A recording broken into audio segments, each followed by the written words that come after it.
Hello, everyone. Welcome to another episode of Modern Business Operations.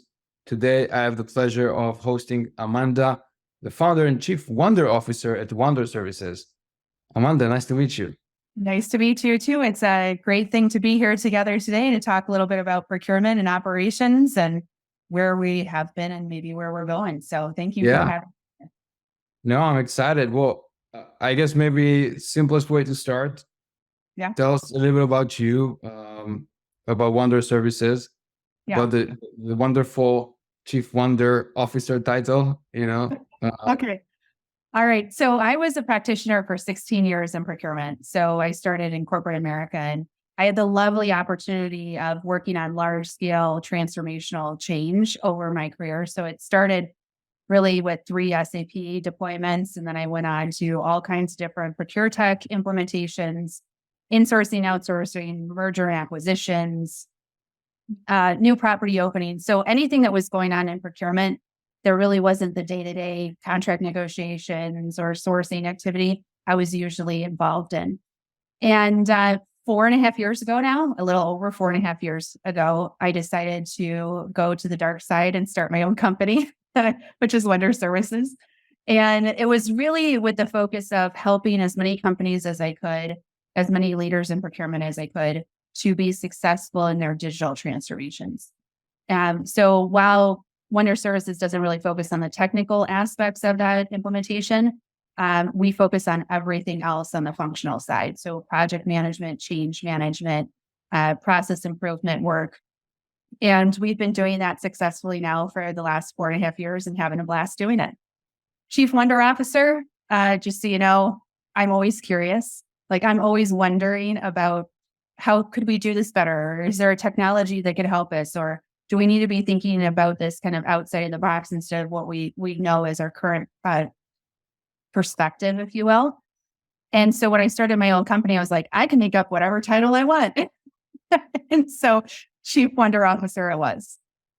I love it. It shows the innovation and thinking out of the box. I like it. Yeah. Thank you.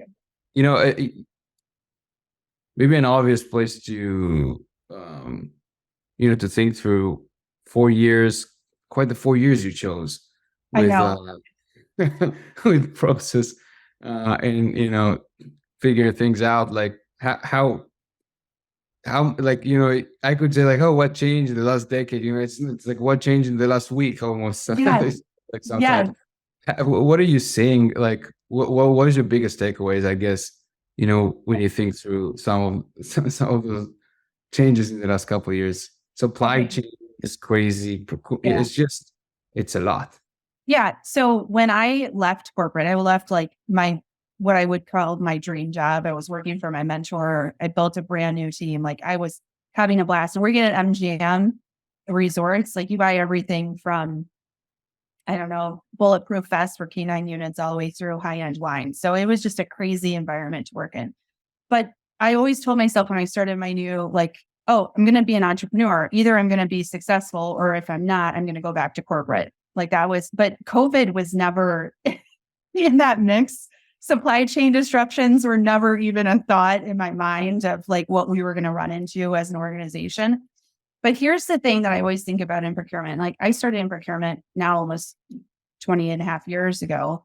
And when I started, it was very focused on cost savings. We were trying to save costs for the company, looking at SG&A, looking at COGS, looking at our gross margin. And that was the focus. You fast forward over the last 2 years in particular, now we're being asked to do a lot of work that is not internally focused, but externally focused. Like I would like to say world focused, like supplier diversity, ESG. You have innovation that is expected. We have to work across borders, across all kinds of countries and geopolitical atmospheres to understand, can we get the supply that we need to fulfill the demand from our clients? And oh, by the way, the customer demand is all over the board. So we actually don't know what they want anyway. so it's been this huge transformation in this space, and procurement is being asked to do so much more. I like to tell people that right now is procurement's time to shine. Well, let's double click on that because I agree with you. Like, I think I've personally seen it, but also hosted several other people on the podcast in the past where that transition from being a center that is very simply is meant to save cost and reduce spend into a point where it's more strategic, more maybe innovative, and like you were saying right now, more, well, I want to say executive, in the sense of Yeah. like kind of like need to think outside in, need to kind of like think about world changes and how they're going to affect and predict. That's kind of where the word executive came to me, because a lot of times that's sort of the biggest difference in those layers of how much you actually spend your time on trying to predict the future versus how much you're handling the day to day. Yeah. So I wonder though, like, where do you think that folks going through that transition, is that something that people in that space embrace? Are they pushing back on it? Are they surprised by it? Are they waiting for it and saying like, oh, finally, I was waiting for this to happen my entire career? Like, how would you paint that map? Such a good question. So procurement traditionally, and this is actually why I started writing and being active on LinkedIn, is because I went to a conference about 15 years, maybe 14 years into my career, and they were talking about getting a seat at the table. And I about walked out of the room because I was like, if we're still talking, we've been talking about a seat at the table since the early 2000s when I started in procurement. And I'm like, either we're asking the wrong question or we don't like having a seat at the table. Well, so fast forward to now, we're forced into a situation where we have a seat at the table. If you don't have a seat at the table as a procurement organization right now, then you're missing something big in the organization. Like you should have that seat at the table. And I pray that conversation is behind us. However, there's also an aspect of procurement that I think we're still living in the old times, like where a lot of the organizational structures, a lot of the technology that we're using, a lot of the culture and skill sets that we have are based off of that old paradigm of that we're here for cost savings and cost savings alone, where now we're asked to be so much more strategic, more executive. I think that calls for a different lens on technology, different lens on process, different lens on even how we're organized to get the work done. And I think right now, as hard as has been over the last few years for procurement organizations, I think we have a lot of people that are just burnt out because the work hasn't been matching the structure of how to get the work done. So tell me more about this. So first of all, I like the concept of you should have a seat on the table whether you like it or not type of thing. Yes, right. It is that is the reality. And so like it's that face the music type of thing. I like that a lot. The burnout piece, if you combine them for a second, I think the burnout is an interesting concept to me in general, unrelated only to procurement, it's just in general. Yeah. The Even in sports, it's like, with you burn out, it means you are not necessarily using your energy correctly, right? I'm not running marathons or anything like that, so I'm not, I don't really understand anything on it, but I definitely understand the concept, of you need to kind of pace yourself, right? You need to understand where to push, when to not push, and that's true to any sport, but I think that's true to literally anything we do. We were talking before the podcast about young kids, and that's not different either, right? You kind of like, you need to, understand where to put your energy. So how do you see that, come about? You mentioned the org structure might not fit the job anymore. Where does that burnout come from? Like, where is the leak of energy? Where is the energy misused? Okay. So I'm no expert either, but I talk to a lot of people in procurement. So what I'm hearing across the board is that they're being asked to do so much that is new and unknown that it takes a lot of energy to get to the results that they want.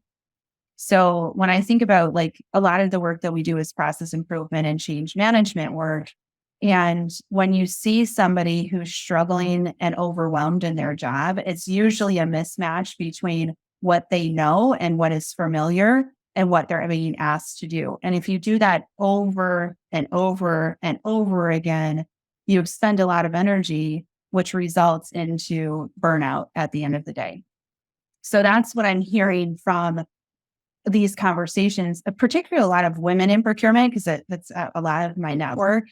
And they're just saying that there's just an ongoing feeling of being overwhelmed, which makes it feel like they're expending a lot of energy on new areas and new skills and new changes that they weren't expecting in the world around us. That it's just this constant burden on their energy where might push them to new levels, but to get there, it's really, really hard and causes burnout. So what do you do? Right. So, that's Great a real, question. that's a real, balancing act, right? Because at the end of the day, many times through my career, and I think I've said many times through this podcast by now, but so like change and progress are the same thing. It's just think about it from a positive perspective, or you think about it from like a, neutral to negative perspective. A lot of people kind of think about change that way. So, a lot of these new skills that you're talking about, a lot of those new asks, is there opportunity there for, for them, or, where's the line? Well, and that's why I keep on saying it's time for procurement to shine. Like it's our time because we have the attention. There's a need and a value driver within organizations. But I think leaders have to be really strategic at this point in time, not just to pile on new work, right? They have to think about this strategically. Learning something new, we've all been through it in life. We've tried something new before and we get 3 weeks into it and we don't do it anymore, right? Because it takes a lot of energy. And sometimes you're like, well, I don't want to wake up at 5 o'clock in the morning to work out anymore. Like it just, because it takes that extra energy to build that muscle on that habit. So as leaders within procurement, I think they need to be looking at how work is getting done and how to enable that new set of work within the team that they have. So it could be, we like to call it like 8 different parameters of what to look at in organizations. It could be your skill set, which is people. What type of skills do you have? What type of skills do you need to develop? What's the culture, the data that you're using, the insights that you get from the data, the metrics. Metrics have a big deal. Like a lot of people still use cost savings as their primary metric, but the teams are being asked to do so much more. So that's, again, just a misalignment in the expectations in the work that's being done. You have tech, of course, process improvement, policies, and the organizational structure. So all of those different parameters, I think leaders need to be looking at saying, how do we need to do this differently so that we can enable our team to be successful and helping them along the journey so this change can be exciting versus a change that results in burnout. Where do you see the biggest leverage and where do you see the biggest pushback on those 8 when you work with organizations? Well, here's what I'll say. Most of the time, people get so focused on the technology. Like if it's a technology deployment, people are like so with blinders on that the technology needs to get up and running that they forget about everything else, which is not a good thing. And change also burns out people. Like technology changes burn out people too.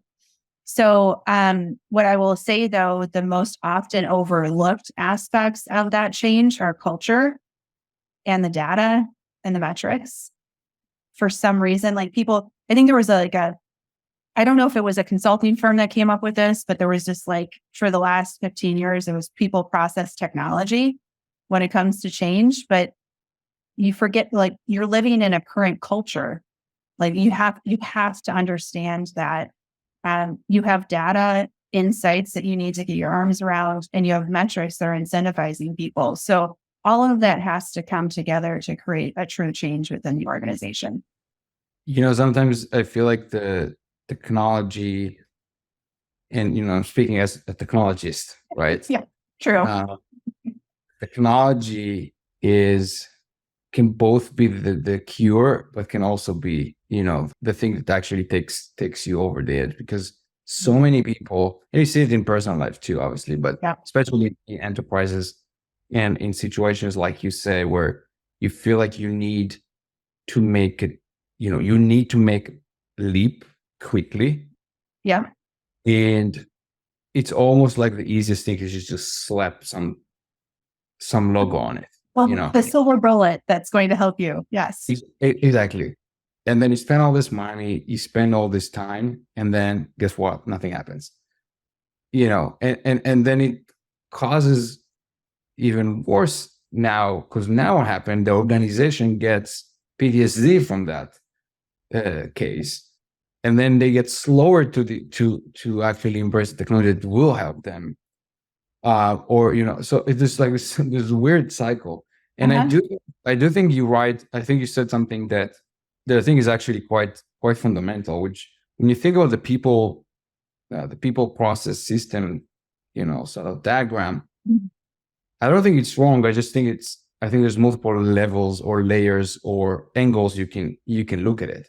And when you talk about culture, that's a different angle for the people. And when you talk about metrics, to me, that's a different angle to the process. And I fully agree with it. I think if you don't know what you're solving, it doesn't matter how much money you spend on it, how much technology you put in it. It reminds me of something that I've heard at one point. I don't remember where anymore, but several years ago, and it really helped me both live my life and honestly with me and my wife to go through decisions sometimes. And it's a very simple concept, but I think that mistake is aligned with your point about the metrics. The concept is, if it's a problem that can be solved with money, it's not a problem, it's an expense. And that simple idea is basically, it's pretty good, right? That's profound. It helps you separate. It helps you separate the type of the problem. And obviously in the personal life, it's nice because if it's an expense, you just know it's an expense. You stop worrying about it. Right. And it's only a problem if you can't actually throw technology on it or throw money on it and all that stuff. But to know, if we go back to the world of enterprise operations, specifically procurement, that are going through that transformation, if you don't know what it is that you're measuring, if you don't know what it is that you're trying to solve, if you're not focusing on the metric first, if you don't make sure you have that culture, then it's still a problem. It's not an expense. You need to first kind of like understand that, and then you will get okay, now now we know now we know how to measure it. Now let's put the right tools, the right investments, the right whatever, and solve that problem. But I love that. I love that. We actually start on most projects. There's an exception. I have a couple of few, but most of our projects, we start with success metrics. Because sometimes we'll walk in and there's a new technology being deployed or some large change going on in the organization. And I sit down with the leader and I'm like, what does success look like at the end of the day? And why are you doing this? And often I get an answer kind of like this: well, everyone else is doing it. And it's like, well, cool, that might be true, but why are you doing it? And why are you doing it now? And how are we going to measure success at the end of the day? Because that measurement of success really helps you create like a true north, is what I like to tell people. It helps keep your scope in check. It helps make your key decisions during design. It helps with change management. It helps with user management, like all across the board. If you can clearly articulate, this is what we're trying to go after, and here are the metrics that are going to measure that success, it helps everything fall in line. So simple and so hard. It is. Yes. When you're in the middle of it, like when you're like in pre-project mode and you're in the middle of it, it's really hard to take a step back and say, what do I strategically need to do to build a foundation of success? Because most people just they finally got the investment to jump into the project. They just want to go. Right. That's so often what gets us off kilter. Absolutely. No, it's a great point. Yeah. It's a good advice too. What is, maybe speaking on advice, when you kind of think through the journey you've had from corporate to, now having your business, helping different corporates, seeing that transformation. What is a good advice that, you personally got through your career that you kind of like, this is worth paying forward? Okay. So this is again fairly simple, but it was profound and it has had a lasting impact in how I approach every single relationship. I was 3 months out of college and I had a presentation I needed to give to the CEO of the organization about a major change that we were deploying. And instead of my leader having that conversation, she allowed me to have the exposure to have that conversation with the CEO and his direct reports. And I was freaking out. Like I was like, I am 21 years old, like freaking out right now. And she sat me down and she said, Amanda, everyone puts their pants on the same way in the morning. Which then she went on to explain, everyone is just a person. They have their unique perspectives and backgrounds and questions. But at the end of the day, no matter the rank, the title, etc., everyone is just a person at the core. So if you treat people like people, you're going to go a long way in this world, right? So we tend to forget that in business dealings, like they become a supplier instead of a person on the end of the table, or they become a technology founder instead of just another person on the end of the other end of the table.